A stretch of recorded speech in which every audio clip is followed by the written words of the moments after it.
Ongi Etorri Euskaleria, bienvenue au Pays Basque, bienvenue sur la côte basque, c'est à Biarritz, c'est entre Anglette et Hasparren que nous allons revivre la finale de la Coupe de France des rallyes 2010.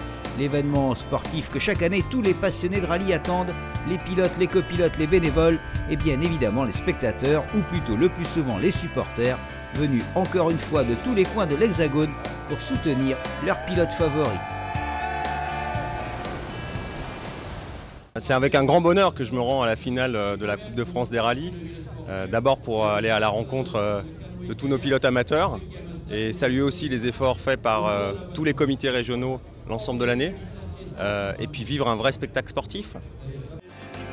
184 équipages qui durant toute l'année ont accumulé des points dans leurs comités régionaux en vue de participer à cette finale. Ce sont donc les meilleurs sélectionnés parmi les 18 comités régionaux que l'on retrouvait à la Chambre d'Amour, un des plus beaux spots de surf au monde, devenu l'espace d'un week-end, le point de rendez-vous du rallye français amateur. Ça permet d'échanger à tous les niveaux avec des vrais pilotes amateurs, de comprendre leurs attentes. C'est aussi échanger avec de nombreux organisateurs qui sont présents sur cette finale. Et puis c'est toujours très bon de se replonger dans ses racines parce qu'il faut avoir la passion pour se battre pour défendre nos intérêts. 2 jours, 11 épreuves spéciales, 122 km de chrono, voilà le programme de cette finale de la Coupe de France des rallyes. Les favoris s'appellent Gilles Nantais, vainqueur en 2004, Anthony Morat, David Salanon ou Patrick Artru. Difficile de faire des pronostics sans citer Stéphane Pustelnik, Yves Pezzuti, Philippe Brun, Xavier Pruvot, François Pellamour, Jean-Michel Dacugna, Quentin Gilbert, André Gézéquel, Jean-Luc Rocher ou encore Sébastien Demerdic, et on s'arrête là, la liste serait beaucoup trop longue. Vendredi 19h15, le coup d'envoi est donné, spécial numéro 1, Pasco Enea, c'est parti pour 8 km de chrono. Pasco Enea, Pessarou, ES1, ES2, les 2 épreuves spéciales de cette première étape sont dominées par David Salanon. Il rentre à Anglette en leader du classement provisoire. 2 fois deuxième, Anthony Morat n'est pas très loin, il n'est qu'à 5 secondes du pilote auvergnat. Philippe Brun occupe la 3e place à 18 secondes de Salanon. Fais gaffe, ça commence à pleuvoir. Hein. Le Japon, 50 mètres.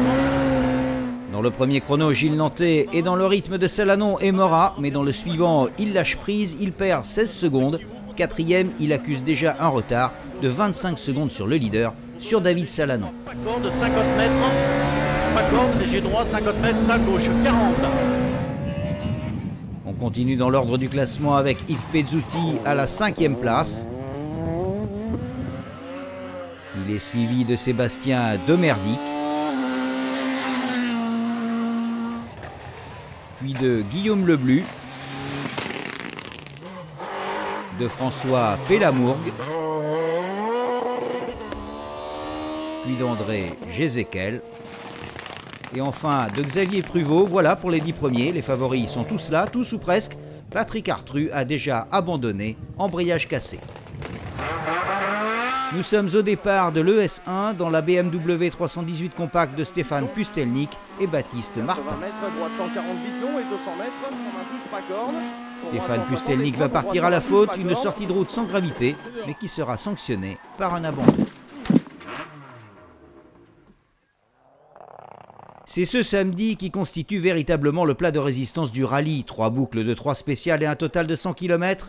Il va falloir rester vigilant tout au long de la journée pour éviter les pièges sur des routes très étroites et sinueuses. La première victime sera Anthony Morat, sortie de route et abandon. La deuxième sera Gilles Nantais, crevaison, sortie de route et abandon également du pilote savoyard. Corde droite 100, léger droit, dans l'attention, frein gauche 60 ferme.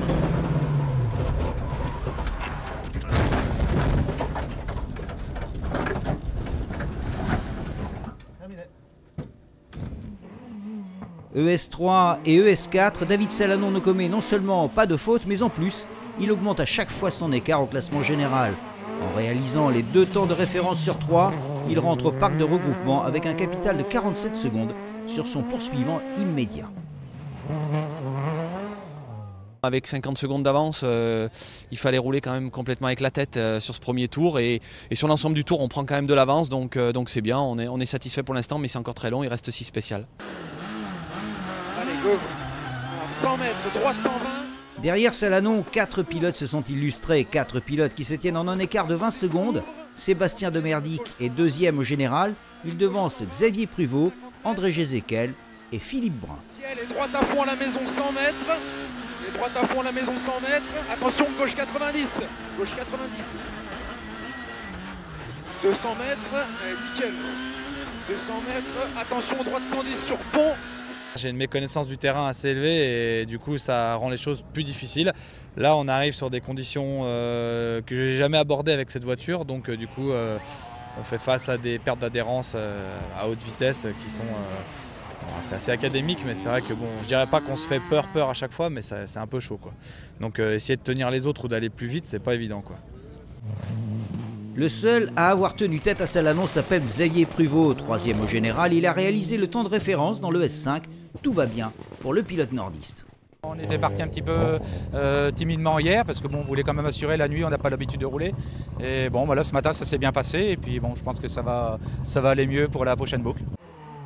Salanon, le leader, puis le groupe de 4 pilotes et derrière ce quatuor, 2 pilotes qui se tiennent dans la même seconde. François Pellamour, au volant de la Renault Clio R3 et Jean-Michel Dacugna au volant, lui, de la Mitsubishi Lancer. Pellamour en tête des Clio R3, devant celle de Romain Ferry et Christophe Barneau.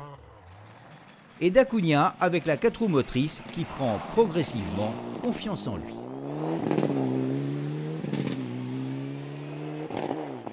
Les routes sont un petit peu favorables aux 4 roues motrices.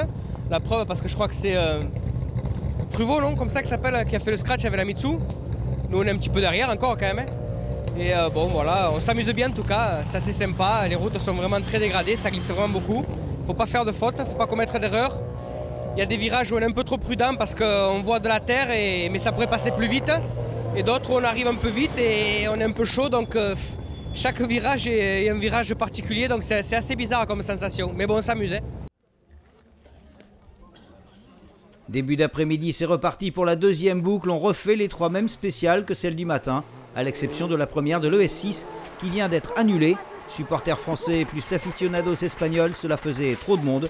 Sécurité d'abord, la finale de la Coupe de France des rallyes est victime de son succès. Le succès pour Xavier Pruvot qui continue sur sa lancée et qui de nouveau réalise le temps scratch, cette fois-ci devant Sébastien Demerdic. David Salanon a perdu 13 secondes, il est toujours leader au général. Xavier Pruvot est maintenant deuxième à 16 secondes. Dans la suivante, Pruvot et Salanon font jeu égal au 10e de seconde près. 39 secondes les séparent, il reste encore 3 spéciales avant l'arrivée. 3 petits freins, gauche corde rapide plus. Sur droite, très rapide au grillage sale. Il n'y a plus qu'à continuer comme ça pour essayer de maintenir notre place à la deuxième place, mais bon, la première place, on n'y croit pas trop. Tous les virages, pratiquement, c'est de la terre. Mais vraiment de la terre, donc avec la 2 roues motrices, c'est vraiment difficile. J'essaye de m'en sortir en essayant de pas trop patiner, mais c'est pas évident là. De toute façon, on voit les temps, les 4 roues derrière moi, Pruvot, tout ça. Là, c'est vraiment des temps de conditions du Touquet, là, vraiment. Dernier tour, dernière boucle, Xavier Pruvot donne tout. Il reprend 13 secondes à Salanon dans la 9, 5 dans la 10, puis encore 5 dans la 11. Mais ça ne suffira pas. Au final, il s'incline pour 15 secondes. David Salanon remporte la finale de la Coupe de France des rallyes 2010. Et que ça a été dur. De cette victoire, il en avait fait l'un des objectifs de sa carrière de rallyman.